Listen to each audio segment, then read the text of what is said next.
अब एक अपडेट आपको दिल्ली से भी दे दें, कांग्रेस से ही जुड़ा है। सीईसी यानी केंद्रीय चुनाव समिति की बैठक से जुड़ा अपडेट यह है मध्य प्रदेश को लेकर कि 12 नाम मध्य प्रदेश में तय हो गए हैं। 6 सीटों पर अब भी पेंच फंसा हुआ है और दिग्गजों को मैदान में उतारने की रणनीति बन गई। दिग्विजय सिंह राजगढ़ से चुनाव लड़ेंगे, जबकि अरुण यादव को गुना से उतारा जा सकता है। और इसी तरह से कांतिलाल भूरिया एक बार फिर से रतलाम झाबुआ सीट से मैदान में उतर सकते हैं। इंदौर से एक युवा चेहरे अक्षय कांति बम को टिकट देने पर लगभग मुहर लग गई है और सीईसी की बैठक में इस पर चर्चा हुई है। सिंधिया के खिलाफ अरुण यादव को उतारने पर चर्चा हुई है, इसलिए क्योंकि इस सीट पर यादवों का अच्छा खासा दखल है, यानी कि यादव वोटर्स की संख्या अच्छी है।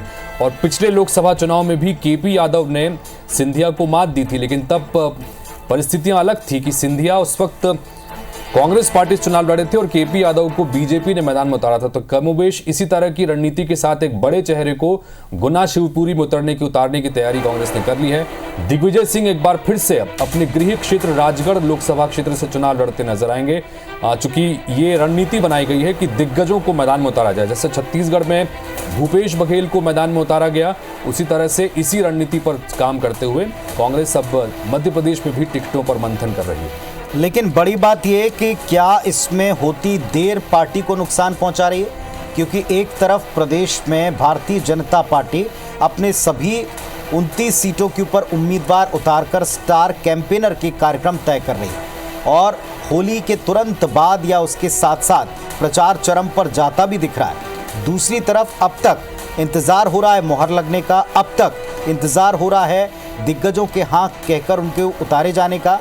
इन सब के बीच में सीईसी की फाइनल मोहर के बाद या आला कमान की मोहर के बाद नाम सामने कब आते हैं, ये चेहरे जो टीवी स्क्रीन पर दिख रहे हैं अधिकृत तौर पर सूची कब आती है, ये सवाल। और इन सब के बीच अभी भी खबर यही है कि जब आज भी मंथन पर बैठे तो 18 सीटों पर नाम तय करने हैं, 12 पर नाम तय हो गए हैं और अभी भी 6 सीटों पर पेच फंसा हुआ है, क्योंकि यहाँ पर भी पैनल बने हुए हैं और इसमें से किसे मैदान में उतारे इसको लेकर पार्टी लगातार कश्मकश में जुटी हुई है। हालांकि अब से कुछ देर पहले उत्तर प्रदेश की सीटों पर भी चर्चा हुई है, यहाँ पर भी 17 प्रत्याशी उतारने हैं, लेकिन 10 पर यहाँ पर भी सहमति बन पाई है।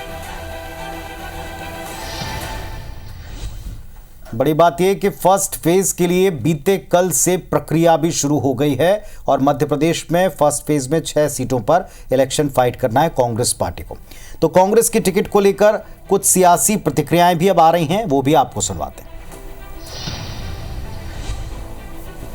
दिए जाते हैं वो उसके ऊपर आंकलन होता है, अलग अलग उसके प्रोसेसेस होते हैं, जो ग्रास रूट पर जो हमारे कार्यकर्ता हैं उनसे पूछ के दिया जाता है, चाहे वो हमारा सीनियर लीडर हो, चाहे वो ग्रास रूट का लीडर हो, तो उन सब चीज़ों को देख के ही तय किया जाता है। आज सारी मध्य प्रदेश की सीटों पर डिस्कशन हो चुका है और जल्दी ही उसकी लिस्ट आएगी। 100% टिकट मध्य प्रदेश के क्लियर हो गए हैं और सब जगह सर्वसम्मति से बड़े जो हमारे बिग लीडर है वो भी और जो हमारे कार्यकर्ता यूथ है, हमने कहा था 50% से ज़्यादा यूथ टिकट देंगे।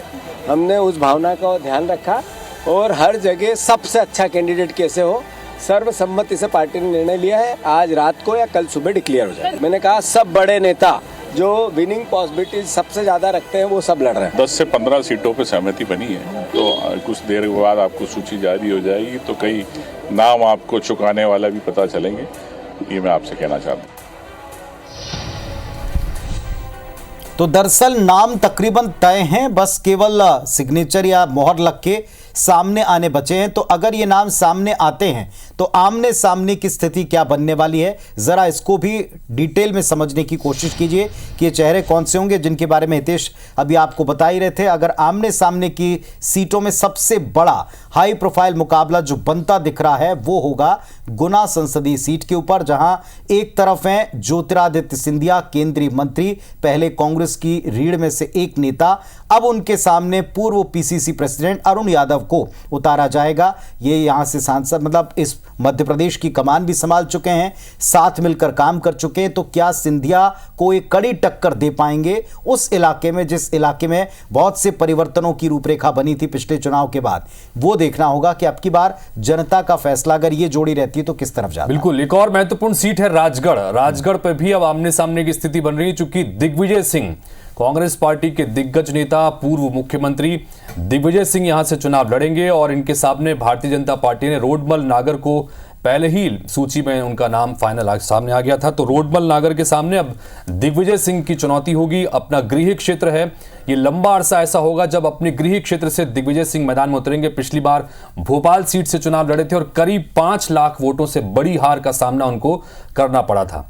चलिए, तो पिछली बार एक साध्वी से मात मिली और अब की बार अब देखते हैं कि क्या वे इस सीट के ऊपर कमाल कर पाते हैं, क्योंकि बड़े कॉन्फिडेंस के साथ में कांग्रेस पार्टी के नेता इस वक्त दावा कर रहे हैं कि उनके सारे दिग्गज मैदान में होंगे।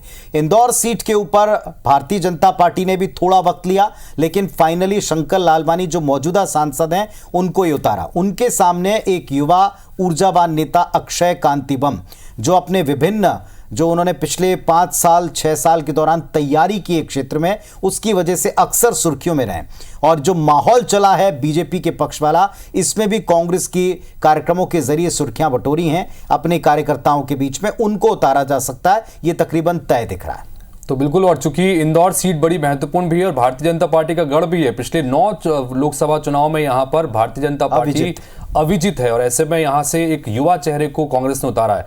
शहडोल की बात करते हैं। विंध्य की एक महत्वपूर्ण सीट है। शहडोल से हिमाद्री सिंह को बीजेपी ने मैदान में पहले ही उतार दिया था और यहां से अब जो मंथन चल रहा है दिल्ली में, वहां से फुंदेलाल मार्को के नाम पर मोहर लगती नजर आ रही है। आदिवासी नेता हैं और ऐसे में इन्हें यहां से मैदान में उतारा जा सकता है। और एक सीट है रतलाम की, और रतलाम सीट के बारे में आपको बता दें, एक ऐसी सीट जो आदिवासी बहुल नेताओं के नाम से ही पहचानी जाती है, जहां थोड़ा सा राजस्थान का भी प्रभाव है, जहां थोड़ा सा गुजरात का भी प्रभाव है। और ऐसे सीमावर्ती बड़े क्षेत्र में अनीता नागर सिंह चौहान को भारतीय जनता पार्टी ने कैंडिडेट बनाया, एक महिला फेस को आगे किया, एक सक्रिय कार्यकर्ता जो संगठन के करीब रही हैं उनको सामने रखा।